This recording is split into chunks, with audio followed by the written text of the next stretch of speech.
Obiols. María Dolors Obiols Solá es doctora en Filosofía por la Universidad Autónoma de Barcelona. Durante 19 años ha sido profesora de Pensamiento Social y Científico en la Universidad Pompeu Fabra de Barcelona. En el año 1990 obtuvo el posgrado en Sociología por la Escuela de Altos Estudios en Ciencias Sociales de París y su investigación se ha desarrollado en bioética y filosofía de la ciencia aplicadas especialmente a la física y la medicina. Actualmente realiza su trabajo en su centro Universalia, la Universidad Independiente, centrado en la biodescodificación de los códigos emocionales patógenos y los sistemas de creencias erróneos en el conocimiento científico y el pensamiento global. Hoy nos presenta la ponencia Biodescodificación científica y desobediencia civil responsable. Yo, tras toda mi trayectoria en la universidad, me fui especializando poco a poco en filosofía de la ciencia, que en realidad, digamos, esto fue tras mi doctorado y fue de una forma, yo siempre digo, prácticamente autodidacta, ¿no? Pero bueno, me empecé a interesar porque veía que había cantidad de cosas pues, que se decían. Perdona, ¿abre el micro? Sí. No se oye. Es que no tenía la sensación. Ahora. Y como os decía, pues me fui interesando sobre todo por la filosofía de la ciencia. De allí fui a parar, digamos, a montar lo que he montado en mi casa, en un centro, que he tenido, digamos, un poco la osadía de llamarla Universal, la Universidad Independiente, ¿no? Este centro. Aunque de hecho estoy súper agradecida porque han aparecido por mi casa, digamos, cantidad de personas con formación científica pues vasta, ¿no? Es decir, muy amplia, ¿no? Desde médicos a biólogos, etc. Con lo cual me ha permitido todo eso poder, digamos, lanzarme de lleno a investigar elementos para ver qué podíamos hacer, un poco que es la propuesta de hoy, ¿no? Es decir, relacionar lo que se ha llamado biodescodificación, que evidentemente es algo que no he inventado, ni mucho menos, ¿no? Y esta desobediencia civil, que yo he titulado irresponsable, ¿no? Voy a hablar de responsabilidad dentro de unos momentos, a ver cómo se pueden ligar esos dos temas, ¿no? Con los años yo me he ido dando cuenta que realmente sí que ha salido en la conferencia de ayer de Juan Antonio Vilar, que es la que yo pude asistir, y ha salido en varias ocasiones con este tema de que lo peor es la ignorancia. Es decir, que realmente, digamos, lo que nos deja más desnudos a todos, ¿no? Es cuando ignoramos las cosas, ¿no? Y de ahí precisamente mi interés por la ciencia, ¿no? para poder digamos, fundamentar todo aquel conocimiento que podríamos llamar que es riguroso, que es correcto, y que además, para mí hay algo muy importante, no sé si podéis todos compartir, ¿no? Pero que yo estoy convencida, que es que un conocimiento riguroso, correcto, digamos, bien fundamentado, nos conduce a un estado que es lo que yo he llamado el estado de certeza y nos libera de la duda. Claro, eso, digo, he dicho antes esto, si podéis, he puesto entre interrogaciones, si lo podéis compartir o no, porque en realidad, digamos, hemos recibido una cultura, que es lo que yo llamo la cultura de la duda. Diríamos que nos hemos instalado, han provocado que nos instalemos la duda. Y la duda, digamos, en buena parte, hay todo un abanico de dudas o de formas de dudar que yo me he dado cuenta con el tiempo, investigando diferentes elementos, ¿no? Que la duda, esta duda, digamos, por sistema, esta duda, digamos, como hábito, etc., es sinónimo de miedo, ¿no? Que en definitiva es lo que les interesa a ellos, ¿no? Que estemos instalados en este ellos. Digamos que ayer se comentó Juan Antonio, que decía la clase dominante, ¿no? Esta élite, diríamos, que quiere dominarnos, que quiere someternos, etc. Entonces, la duda esta, claro, a mí me preocupaba, porque decía, bueno, esto no es una duda diríamos, que se pueda llamar auténtica, en el sentido de decir, bueno, se duda de algo porque no se sabe, ¿no? Se duda de algo porque realmente no se ha llegado a hallar la respuesta, ¿no? Sino que es esta duda, digamos, bueno, que de alguna manera en la historia de la filosofía hubo alguien que se encargó directamente de instalar esta duda, que fue Descartes, ¿no? como método, digamos, de investigación, ¿no? Pero digamos que la cerró y se quedó ahí mismo, ¿no? Entonces esto ha sido utilizado realmente por todo este sistema para que nos salgamos, digamos, de ahí. Entonces, de ahí, precisamente por esta razón, interés de alguna manera de indagar, de lograr este conocimiento riguroso, este conocimiento que nos permite salir de esta duda como hábito, de esta duda que en definitiva es un programa. Yo hablo de una programación que la he llamado programación escéptica, ¿no? Escepticismo, que forma parte de esta duda, que es una especie, digamos, de programación que llevamos dentro, que hemos crecido en esta sociocultura y que tiene claramente unos inputs, ¿no? que se disparan, ¿no? ante la información que podamos hallar, etc. Es decir, llega un momento que no nos creemos nada. Y todo eso, ante mí, estaba, digamos, bajo sospecha. Entonces, me di cuenta que había que encontrar esta ciencia, ¿no? Que es lo que yo he llamado la ciencia independiente, frente a una ciencia oficial, ¿no? Yo lo estructuro de esta manera, ¿no? Una ciencia independiente que realmente trabaje a favor de este conocimiento, de este rigor, ¿no? De este rigor bien fundamentado, de este rigor, digamos, de esta rectitud en la investigación y sobre todo una ciencia independiente que no depende, digamos, de instituciones, de entidades, digamos, de grupos, ¿no? Que de alguna manera quieran manipularlo. Sé que es difícil todo eso, pero ha sido un poco, es para mostraros cuál ha sido mi línea de trabajo.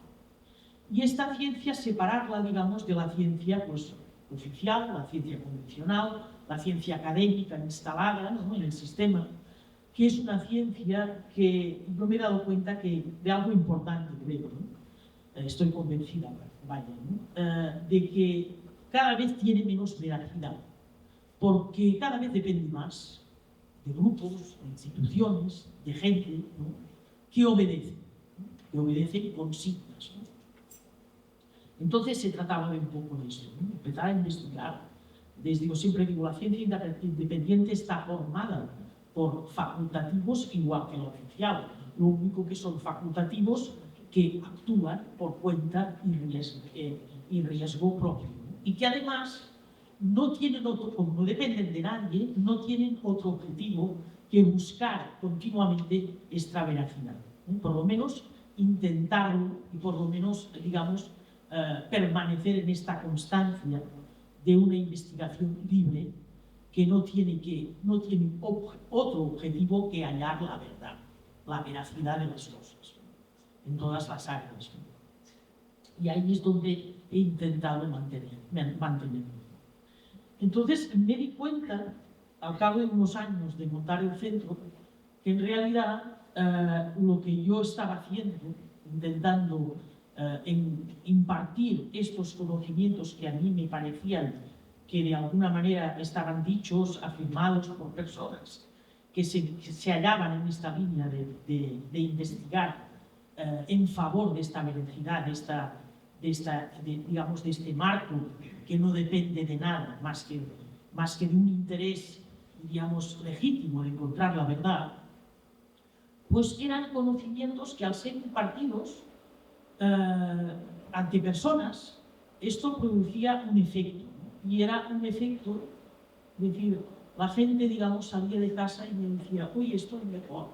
Lo mejor que me ha pasado es una vez que vino un médico muy escéptico y me dijo, mira, dice, yo realmente no podría decir ni contar a nadie lo que haces, ¿no?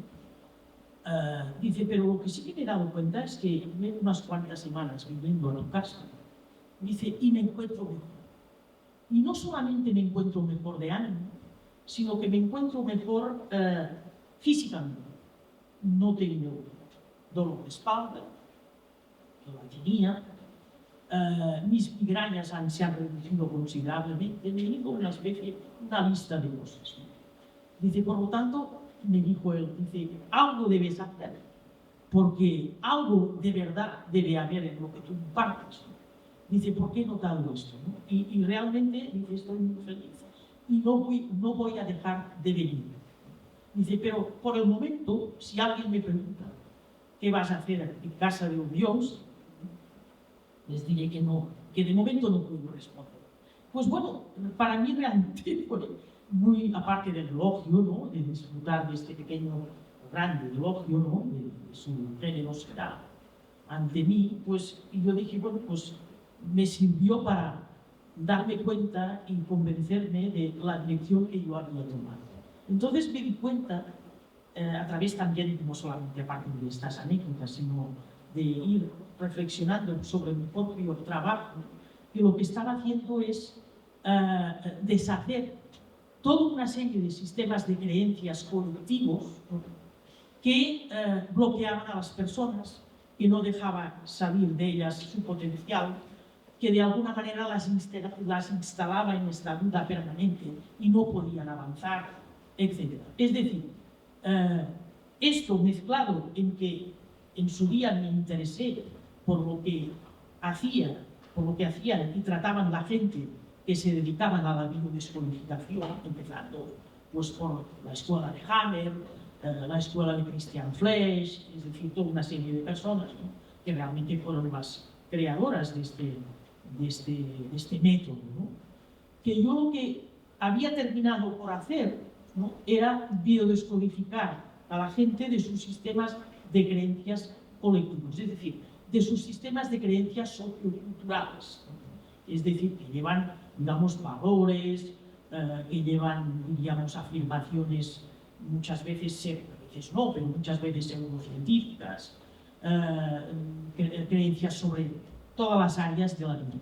Incluso, atrevo a decir, pues programas como este que os acabo de decir.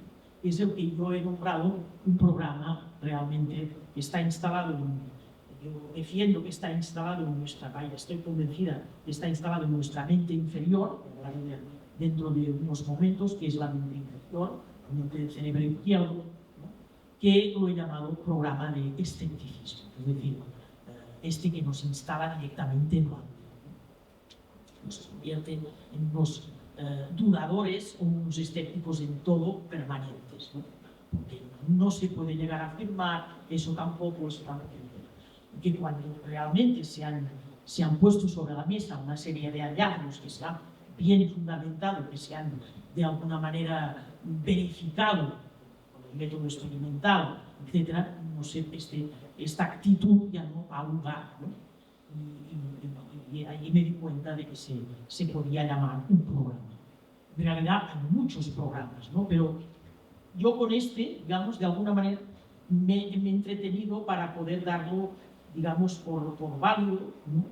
ante mi propia investigación y decir que y llegar a través de las personas que acuden a casa, etc., pues ver que esto se va repitiendo y que al, digamos, introducir la información correcta, este programa, entre otros, también se va deshaciendo.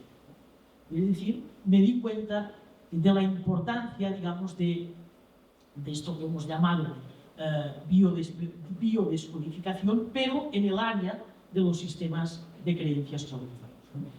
A veces yo les digo, cuando llegan, les digo, sí, es que yo, me dice la gente, ya he ido a biodescodificarme porque he trabajado con tal, cual, con Corbera, en Barcelona, en Corbera, etc., ¿no? Y otra gente. Y yo les digo, bien, esto está fantástico porque habéis hecho este trabajo en relación al transgeneracional. Es decir, a los ancestros, a los abuelos, los padres, y más atrás, ¿no? Digo, pero realmente ahí has hecho una revisión a fondo de lo que tú crees, estás convencido de los sistemas de creencias valores, etcétera, socioculturales, ideologías, por supuesto, se incluyen allí, digamos, todo tipo de contenidos, ¿no?, que derivan de esta amalgama de lo que podemos llamar, con esta palabra, que es la que he encontrado más, yo creo que la más adecuada, lo que llamamos sociocultura, ¿no?, en todas las áreas de nuestra vida, digamos, colectiva, social y colectiva. Pues no he hecho esta revisión. Digo, pues es importante, ¿no?, porque a partir de ahí, que esto incluye, por supuesto, la ciencia, esta ciencia que busca la veracidad, a partir de ahí, si introducimos este conocimiento correcto, en nuestra mente, voy a ir un poco más allá, quiero hablar un poco de eso también hoy, en nuestro ADN, ¿no?, que es un contenedor, a Dios gracias, hoy ya hay mucha gente que suscribe esto de la ciencia independiente y algunos de la ciencia oficial también. Es un contenedor de información, ¿no?, que llevamos dentro ya cuando nacemos en este planeta, ¿no? Si introducimos esta información correcta, que en realidad es, de alguna manera también me di cuenta que es introducir, es hacer despejo y recordar lo que ya tenemos dentro, de alguna manera despertamos este potencial, pues esto de alguna manera es lo que tiene muchísima fuerza para deshacer todas estas introducciones desde la política, desde las ideologías, desde la educación en la infancia, en los colegios, es decir, resumiendo un poco todo lo que de una forma magistral expuso ayer Juan Antonio Naviola. Cuando lo escuché dije, madre mía, ¿qué es lo que puedo añadir ahí? Y me acordé, pero si el título de diste a los amigos de la plataforma era la biodescodificación, ¿no?, en relación con la desobediencia responsable, ¿no?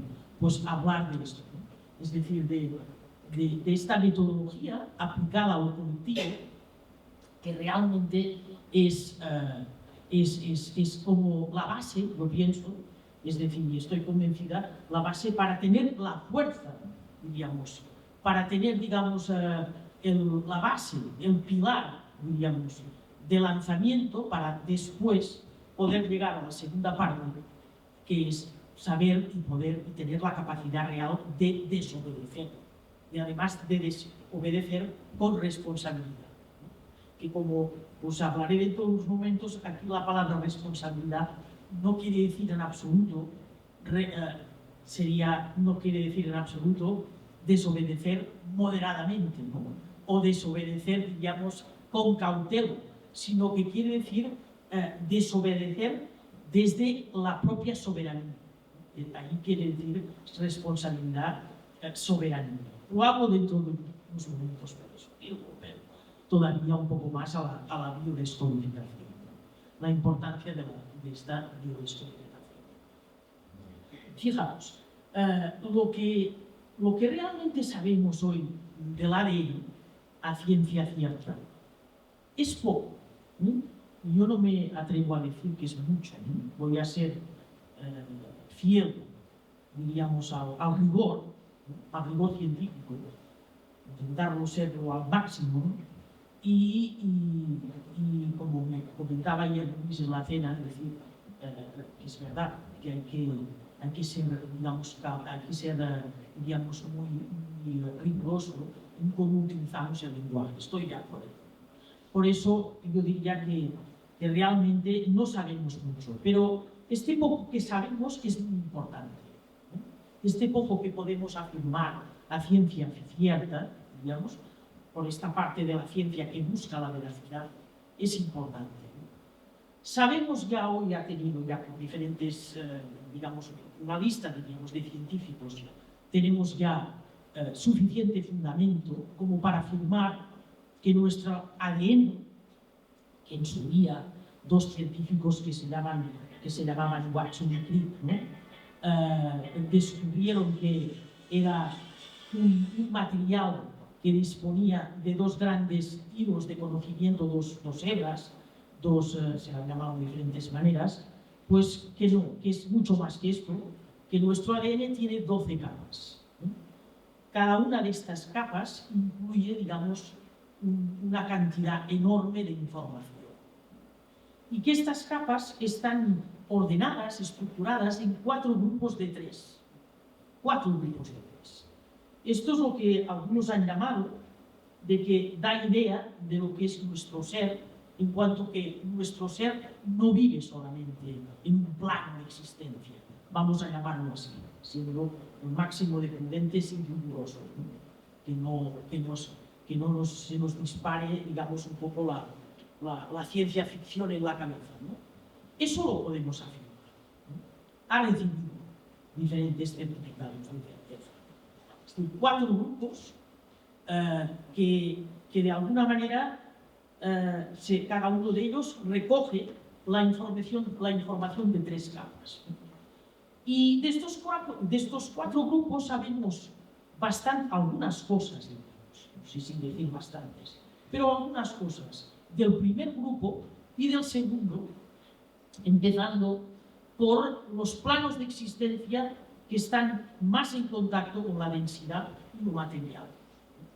El primer grupo, en definitiva, es la forma que como humanos, digamos, adoptamos ahora, que es la forma que se ha llamado de Homo sapiens. Es decir, esto sería, digamos, es lo que correspondería a la configuración de nuestro propio ser en cuanto a lo que se ha llamado clásicamente el Homo sapiens, ¿no? Entonces, de hecho, es del grupo que sabemos más, ¿no?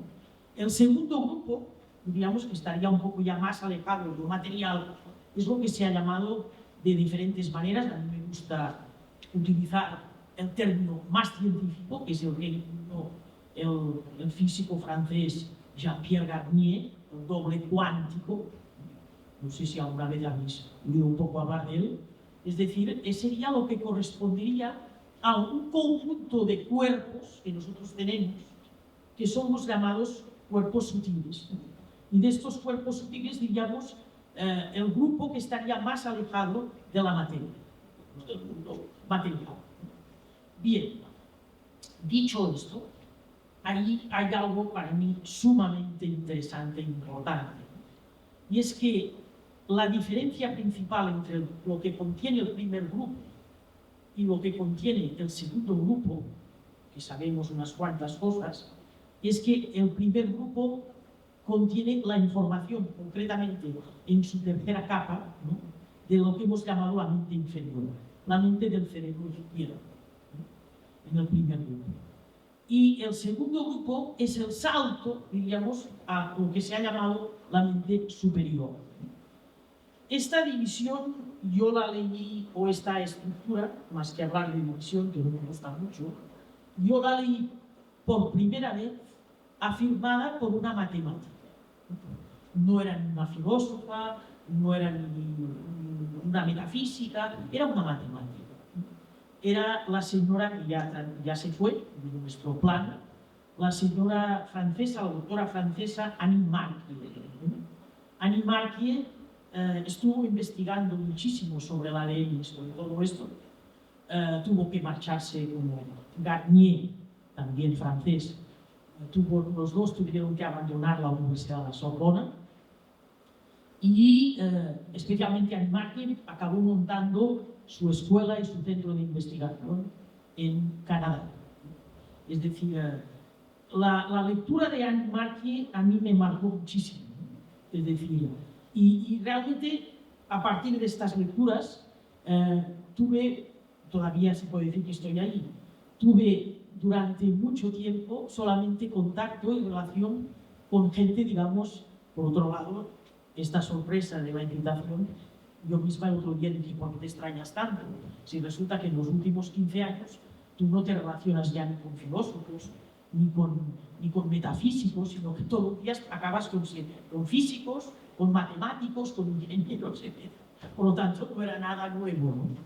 Entonces, bien, vuelvo al tema, ¿no? Annie Marquier realmente esta configuración de las dos mentes, ¿no?, todo el trabajo en relación a las dos mentes realmente me marcó muchísimo, ¿no? Desde que me di cuenta de la importancia de esto. Entonces, ¿qué ocurre? ¿Qué quiero decir? No quiero aturbullaros con nombres de físicos, microbiólogos, etc. Hay muchos nombres, ¿no?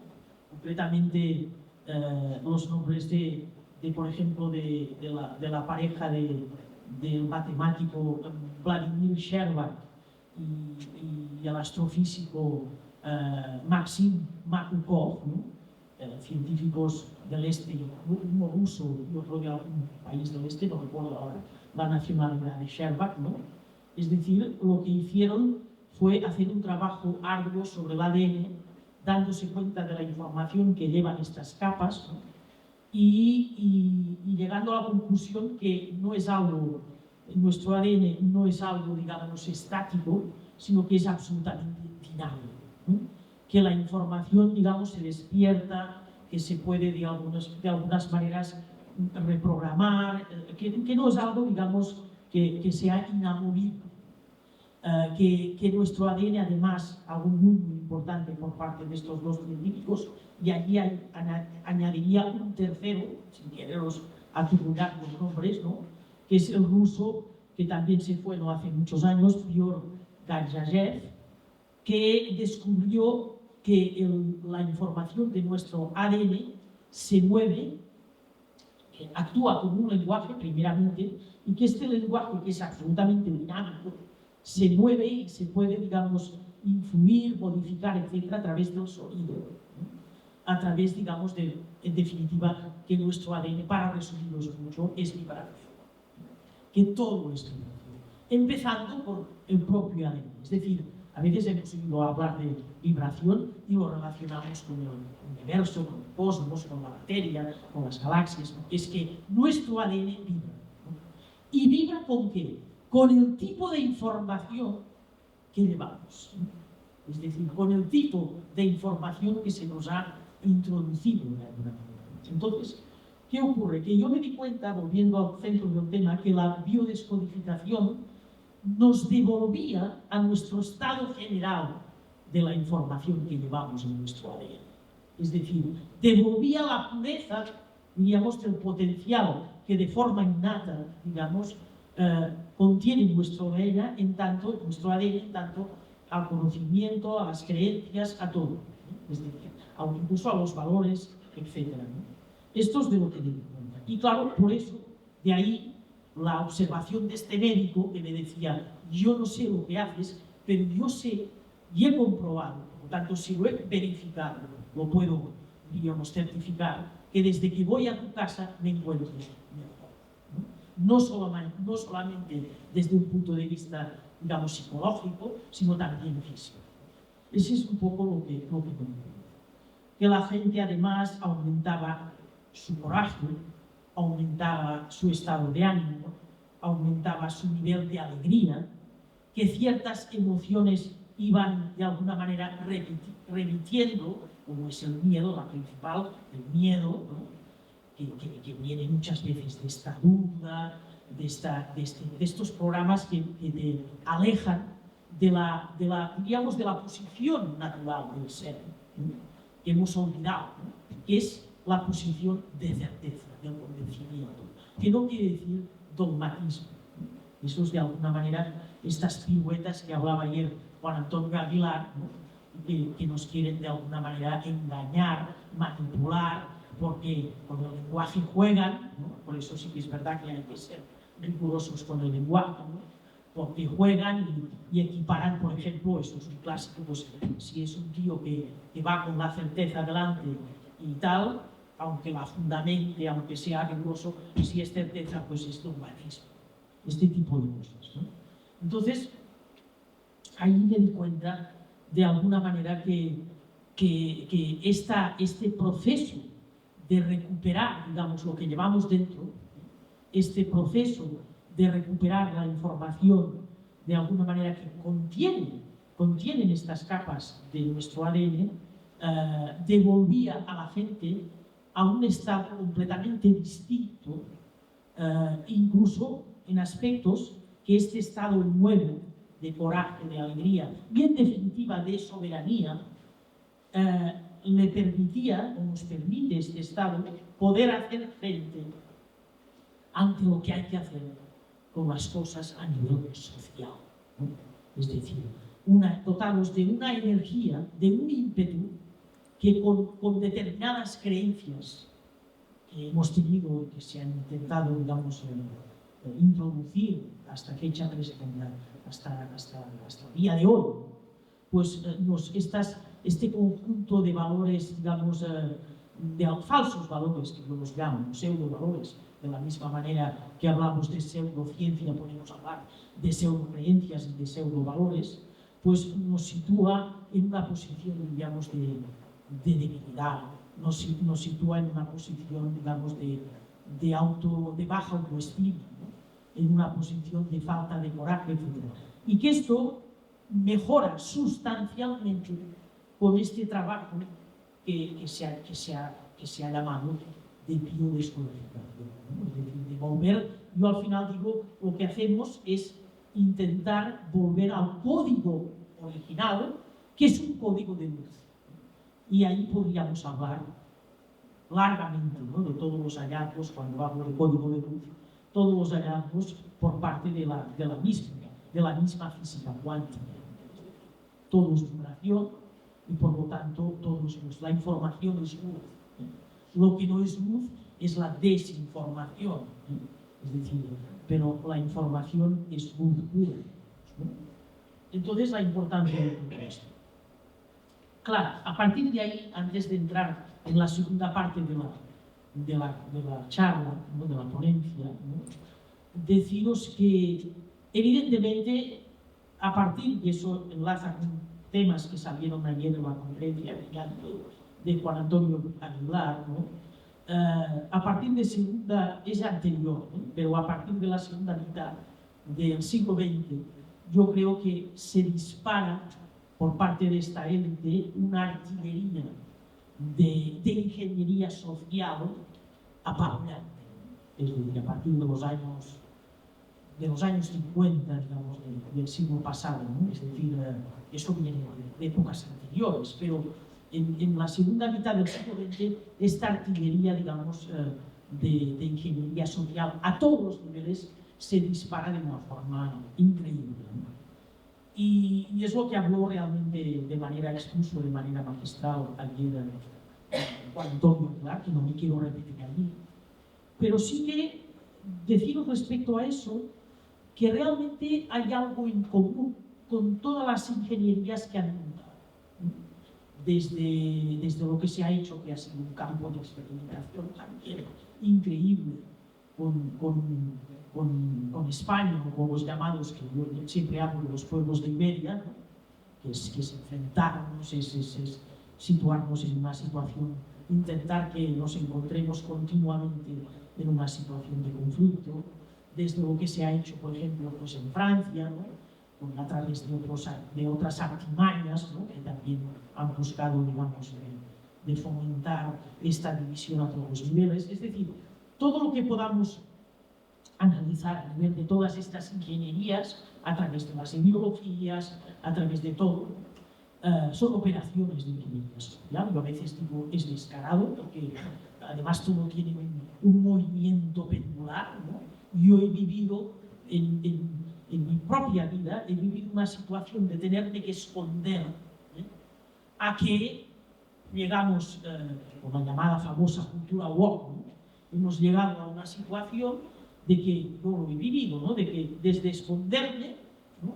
Por tener un determinado tipo de orientación sexual, a ser casi poco original. Es decir, es increíble, ¿no? Es decir, estas ingenierías tienen esta forma siempre. Y por tanto tienen un elemento en común todas, que es introducirnos en la dicotomía, diríamos, dicho al revés, en la polaridad más radical que se puede imaginar, continuamente. Y en una polaridad que no es la sana, que yo considero que la polaridad sana es la que yo he llamado de contraste, sino una polaridad dicotómica, es decir, en una lucha permanente, pero en una lucha, digamos, no una lucha con sentido, que yo creo en la lucha con sentido, sino una lucha, diríamos, a la deriva, sin sentido, y que busca solamente el conflicto por el conflicto mismo. no para trascenderlo. Entonces ahí yo estoy convencida que el proceso, digamos, de biodescodificación que podemos hacer respecto a esta, no solamente no transgeneracional, que no quito mérito, no, sobre todo lo contrario, ¿no? Cuando viene a casa, digo, si has trabajado en transgeneracional, todo eso que te llevas, ¿no? Sino en los sistemas también socioculturales, colectivos, nos da una base y un pilar enorme para poder llevar a cabo esta lucha, pero una lucha con dirección, una lucha que, bueno, pienso que nosotros, por lo que he visto ayer, es un ejemplo. No es peloteo, sino que lo vi así, ¿no? Es decir, caray, digo, me han puesto el listón todo este grupo, pues muy alto, ¿no? Porque veo que es una cosa con dirección, es una cosa con coraje, es una cosa, digamos, es algo, lo que habéis creado, pues tiene una dirección, un sentido, ¿no?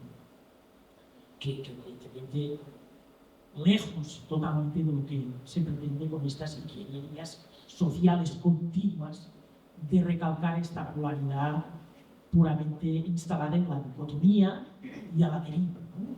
Que busca el conflicto por el conflicto mismo, continuamente. Eso es lo que yo he visto que tienen en común todas, ¿no? Entonces, frente a eso, claro, ¿qué es lo que podemos hacer, ¿no? Pues darnos cuenta, quiero también introducir esto antes de llegar a la segunda parte, darnos cuenta que entre todas las ingenierías que hayan podido hacer en la parte, diríamos, o en el aspecto externo de la sociedad, de las sociedades, hay una ingeniería que ha tenido un objetivo y que realmente lo han conseguido.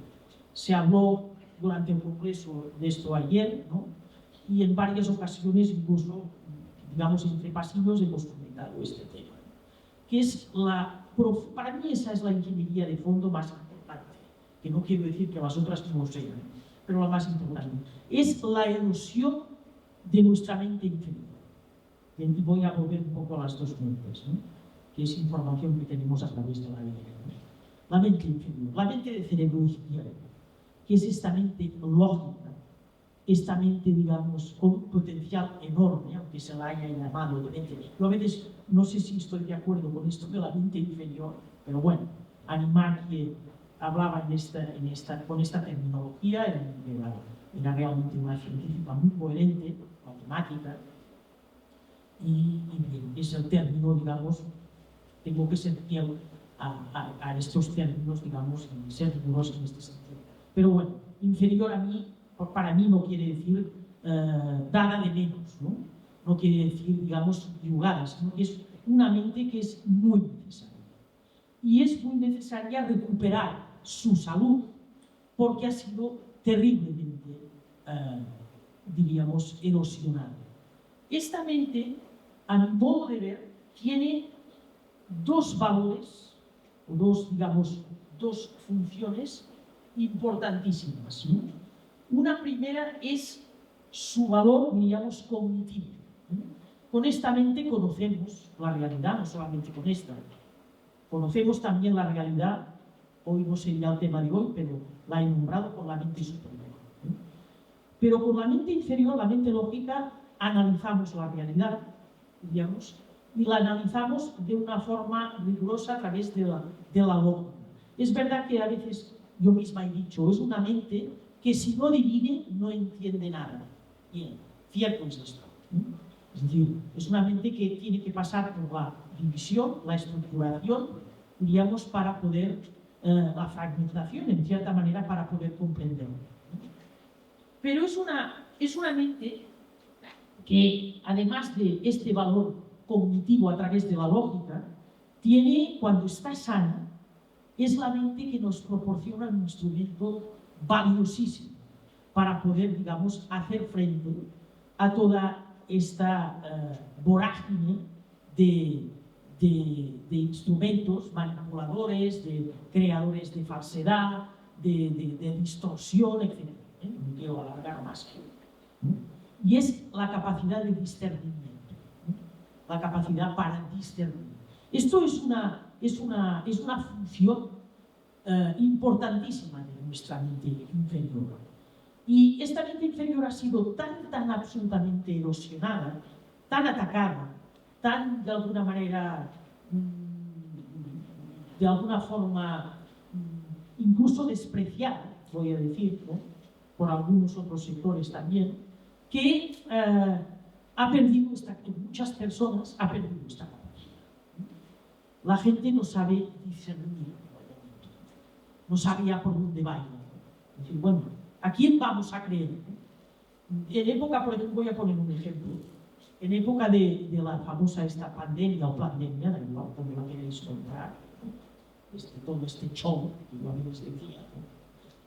Es curioso porque hubo una persona que me propuso, dice, mira, una alumna mía está en concreto, me decía, te voy a proponer algo que no sé si estarás de acuerdo, pero yo estoy muy preocupada porque mi pareja quiere vacunarse, ¿no? Y realmente yo quiero venir a tu casa algún día, tú que eres una persona que me das la sensación, me dijo ella, de que tienes un rigor en las cosas, en el conocimiento, etc. Dice, para que le convenzas, digamos, con elementos sobre la mesa, artículos científicos, nombres, etc., para decir que esto no es seguro, que no es nada bueno, que en principio no tenemos garantía de nada, y para que no llegue a vacunarse. Yo dije, bueno, vamos a ponerlo. Y al final vinieron unas cuantas personas en este plan. Pero recuerdo uno que me dijo, mira, esta persona que era el marido de esta alumna que se quería vacunar. Y me dijo, mira, María, es que el problema que tenemos, allí me di cuenta de todo lo que vengo diciendo hace un momento, ¿no? Veréis rápidamente el enlace. Me dijo, el problema que tenemos, yo lo tengo, me dijo él, es que hay demasiada información. Y yo le contesté lo siguiente, digo, mira, digo, habrá toda la información que quieras. Es verdad, hay mucha información sobre el tema, internet, etc., ¿no? Él me venía a decir, y al final ya no sabes a quién creer, a quién escuchar, quién tiene la verdad, etc. Yo le dije, le puse este ejemplo, además con una cosa de otro tiempo, ¿no? que antes teníamos, ahora tenemos internet, pero antes teníamos la enciclopedia Espasa, ¿no? Y yo le dije, mira, a mí me puede venir alguien y vender una enciclopedia Espasa, ¿no?, solamente sobre este virus y sobre todo lo que rodea este supuesto virus. Y yo sabré, le dije a él, dónde tengo que ir a buscar la información. Por lo tanto, para mí no es un problema esto. Y el tío me dijo, es que no sé lo que quieres decir con esto. Digo, es que te estoy hablando, te estoy poniendo un ejemplo, digo, porque te estoy hablando de nuestra capacidad de discernimiento. ¿Qué es el? Entonces me di cuenta, tras reflexionar sobre todo esto, de lo que es el discernimiento realmente. ¿Cuáles son las funciones de nuestra mente inferior, nuestra mente lógica, esta mente que decimos, si no divide, no comprende? ¿Cuáles son las funciones que actúan en ella, por ella, que nos conducen a este discernimiento? Diciéndole este ejemplo. De hecho, yo lo había estado reflexionando ya, cuando lo vi. Y le dije, mira, hay tres funciones de esta mente inferior que son necesarias para llegar a este discernimiento y que si las perdemos, si se erosiona, perdemos esta capacidad. Y entonces ya nos pasa lo que tú has dicho, de que hay tanta información que no sabemos qué coger, por dónde ir, a quién escuchar. Digo, una primera función es la capacidad de asimilar, de juntar, digamos, o asimilar aquello que, fijaos que son cosas muy sencillas. Por eso estoy de acuerdo con aquellos que dicen es que erosionando nuestra mente inferior se han cargado el sentido común. Estoy de acuerdo. La primera función es tener la capacidad sencilla de asimilar aquello que se parece, por lo tanto, juntar lo semejante y separar lo que no es semejante, lo que difiere. Bueno, me di cuenta, varios ejemplos, ¿no? La pandemia, que esto había gente que no lo sabía hacer. Eso es una primera función para saber discernir. Después hay una segunda función para mí que es importante, que nos conduce al discernimiento, que es saber relacionar bien algo muy sencillo. Bueno, tan sencillo pero tan importante a la vez, que de alguna manera la lógica que llamaban en mi facultad, la lógica clásica, ¿no? Aristotélica, de hecho te enseñaba a hacer esto. Es decir, relacionar el particular con el universal correctamente. Es decir, las afirmaciones universales o de la universalidad y de la particularidad, es decir, lo universal y el particular a nivel lógico, hacerlo correctamente. Porque eso es lo que permite, en 2 o 3 argumentos, llegar a una certeza. Cuando se trata de una disquisición, después en ciencia tenemos la parte de verificación, evidentemente. Pero la mente lógica, lo que le toca hacer es saber establecer esta correlación correcta, de forma, diríamos, idónea. Y después hay, para mí, una tercera función que nos lleva al discernimiento, que es absolutamente necesaria y que la gente hemos perdido, ¿no? O ha perdido muchas personas. Yo pienso que, en mi caso, pienso que tengo todavía una mente, diríamos, algunos conservamos una mente sana, ¿no? Lógica sana, pero hay mucha gente que eso me di cuenta de decir, bueno, es que realmente no hay esta tercera función. ¿Qué es lo que pasa en esta tercera función? Es ser capaces de establecer de una forma muy clara el nexo entre el sujeto de conocimiento y el objeto. ¿Qué quiere decir este nexo? Que yo voy directamente a aquello que quiero conocer y no me voy por las ramas. Es decir, si quiero enterarme de algo, voy a tener claro cuál es mi objeto de conocimiento. Yo soy el sujeto, quiero conocer algo y no me voy a otra cosa. Es decir, quiero conocer realmente qué es, por ejemplo, un nanobot, ¿no? Nanotecnología, un nanobot, pues voy a ver lo que es esto, ¿no? Es decir, soy capaz, es decir, el nexo entre sujeto y objeto, establecer este puente, significa saber seleccionar mi objeto de conocimiento. Y cuanto más puedo concretar, mejor. Claro, es verdad que ahí tengo que ser rigurosa en el lenguaje, ¿no? Tenemos que ser, no utilizar cualquier palabra, no utilizar sobre todo también cualquier concepto, etc. Y estas son funciones de esta capacidad de esta mente. Entonces, si perdemos esto, claro, nos quedamos, lo que yo digo, a la deriva, que es lo que ocurrió en esta fase que vivimos hace 5 años, que de golpe la gente, yo iba viendo que quedaban un poco o totalmente algunos, es que no sé por dónde, no sé a quién escuchar, no sé a quién digamos, tener como referencia, dónde tengo que prestar atención, qué libros tengo que leer, etc. Bien, la salud de esta mente es imprescindible. Y también he visto que esta salud de esta mente, concretamente, sin llegar a hablar daré unas referencias, ¿no?, a la superior, ¿no?, que es la que se ubica y se despierta cuando se activa este segundo grupo de capas que os hablaba al principio, pero que, sin ir más lejos, la biodescodificación es un beneficio enorme para que esta mente inferior recupere su salud. Porque hay otra cosa que tengo bastante clara. Las dos mentes actúan como vasos comunicantes, ¿no? Es decir, si nuestra mente inferior se vuelve, digamos, le devolvemos la salud y se vuelve, digamos, más rigurosa, más objetiva, más dotada de sus capacidades, etc., se vacía de todo aquello que nos sirve. Cuando enferma, ¿qué ocurre? Que se llena de todo aquello que es inservible. Cuando la sanamos, la vaciamos. No la vaciamos a cero, por supuesto, sino que la vaciamos, se trata de eso, la vaciamos de todo aquello que sobra, que además no tiene objetivo, que es desinformación, que es, digamos, ¿cómo se llama? No me sale la palabra ahora, que es serrín, ¿no?, que es algo que no sirve, ¿no?, que es basura. Y cuando la vaciamos, ¿qué ocurre? Automáticamente que la superior, aunque sea de manera incipiente, empieza a despertar. El motivo de hoy no es hablaros de la mente superior, pero deciros que ¿cuáles son las capacidades de la mente superior? La gran capacidad. Los sentidos internos.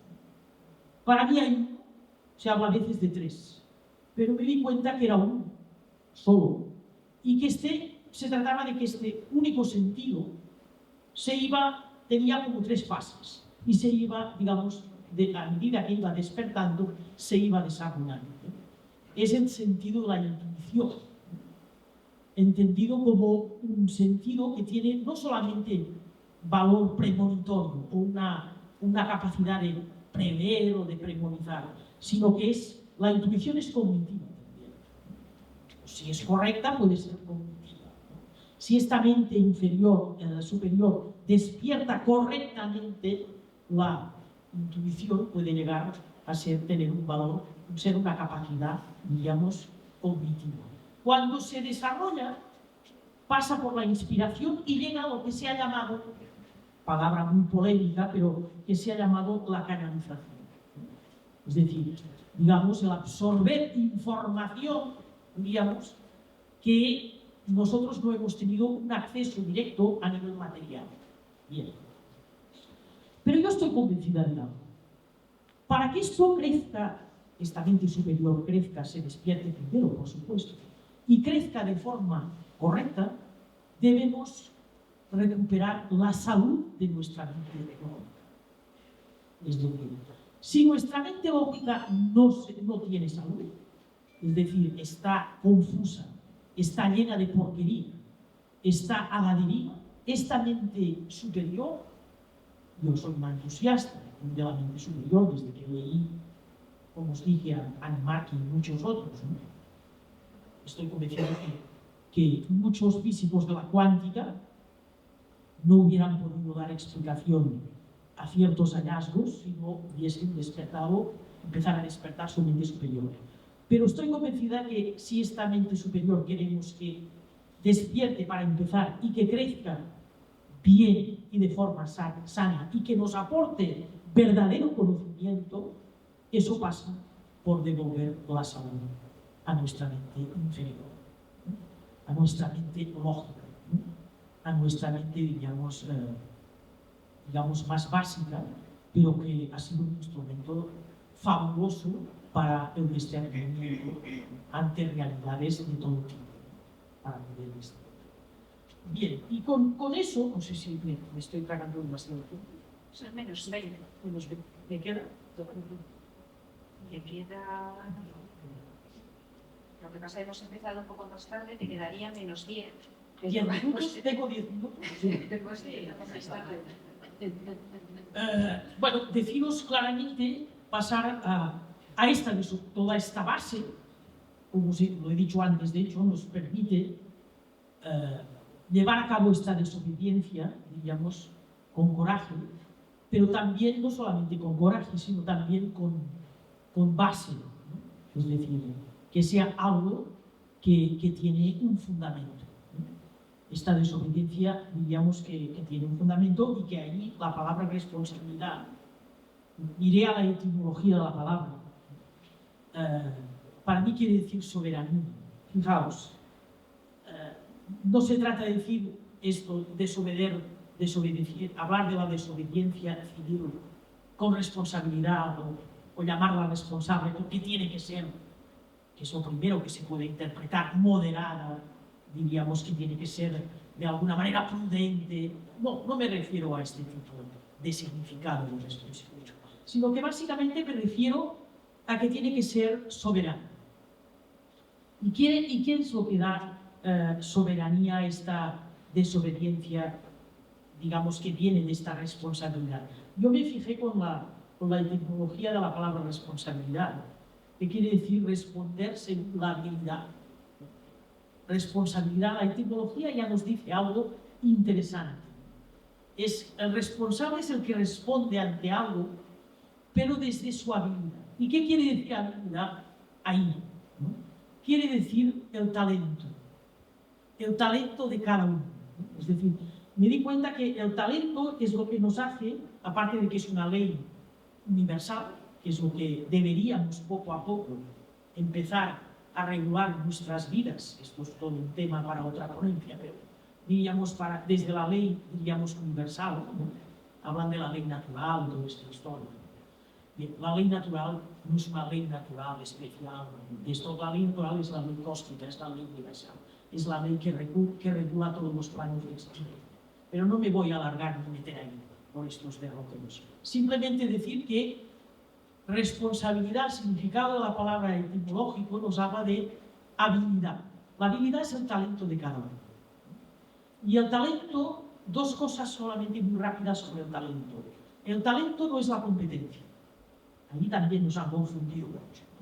Hablan, a ver, de los niños. A ver, vamos a ver las competencias, vamos a trabajar las competencias. La competencia, ¿qué es? Voy a distinguir eso rápidamente para entender el significado de todo eso. La competencia es lo que hacemos bien, o muy bien incluso, pero que no lo disfrutamos. Yo a veces ponía este ejemplo y decía, no, claro, yo soy competente dando clases de lenguas, ¿no? Pero solamente pensar que tengo que dar clases, por ejemplo, sin ir más lejos, de catalán, ya de movimiento, con todas mis disculpas a mi propia lengua, pero es así. Eso no quiere decir que no me guste la lengua, pero dar clases de esto no me interesa en absoluto. Ya solamente pensar en esto ya subo de aburrimiento. Es decir, la competencia es lo que hacemos bien, pero que no reúne las tres condiciones que tiene el talento. El talento es aquello que hacemos bien y no hace falta ser el number one, haciéndolo bien o muy bien es suficiente, o notablemente, ¿no? Dos, el talento es aquello que disfrutamos, hacemos con placer. Y tres, sin esfuerzo. Sé que esto es lo más polémico, ¿no? Bien, entendamos que esfuerzo quiere decir acción con fuerza y por lo tanto que es algo que no es natural. Entendamos el esfuerzo así, será más fácil, ¿no? Es acción con fuerza, es acción contra natura. El talento es la expresión más clara de lo que es la idiosincrasia de un ser.